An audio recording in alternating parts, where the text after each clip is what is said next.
Israel की तरफ से ईरान को लेकर क्या कहा गया है, यह जानना जरूरी है। सबसे पहले आपको यही दिखाते हैं किस तरीके से आज एक और महत्वपूर्ण और बड़ी खबर सामने आई, जहां ईरान को लेकर इजराइल में भी शक का माहौल बढ़ता जा रहा है। क्या कहा गया, सुनिए। How do you see your allies, your strategic partner America, responding to it? Israel will have whatever it needs in order to complete this mission, and we know we have the United States behind us. Now, the United States has sent 2 battle carrier groups into the Middle East, and the reason for that is to send a message to Iran, to Hezbollah, to other regional actors that might be thinking of escalating this conflict.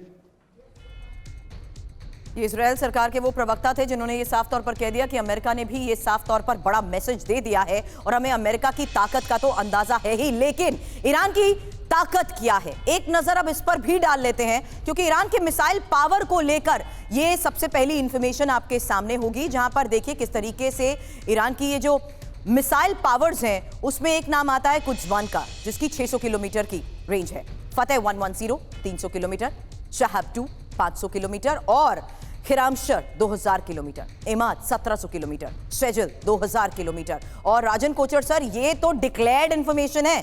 Iran तो वो है जो अपनी technologies में अपने इन हथियारों के advance version के तहत बड़ी तैयारी कर चुका है। कोचर सर देखिए, अगर आप इसको ईरान की मिलिट्री कैपेबिलिटी के ऊपर जाते हैं तो वो बेसिकली उसके पास एक न्यूक्लियर कैपेबिलिटी है, उसके पास एक मिसाइल कैपेबिलिटी है, पर ग्राउंड वॉरफेयर की कैपेबिलिटी और सी वॉरफेयर की कैपेबिलिटी और एयर वॉरफेयर की कैपेबिलिटी में ईरान एक बहुत बड़ा पावर नहीं है। और कोई भी अगर इन्वेजन होगा या कोई ऐसा अटैक ईरान के ऊपर आएगा तो लाजमी है कि आप इसको लैंड से भी आएंगे, एयर से भी आएंगे और सी से भी आएंगे।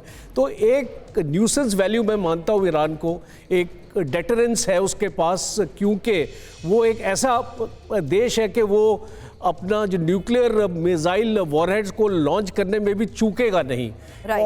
और यही रीज़न है अमेरिका भी अपने एक कॉशियस स्टेटमेंट्स ईरान के अगेंस्ट निकालता है।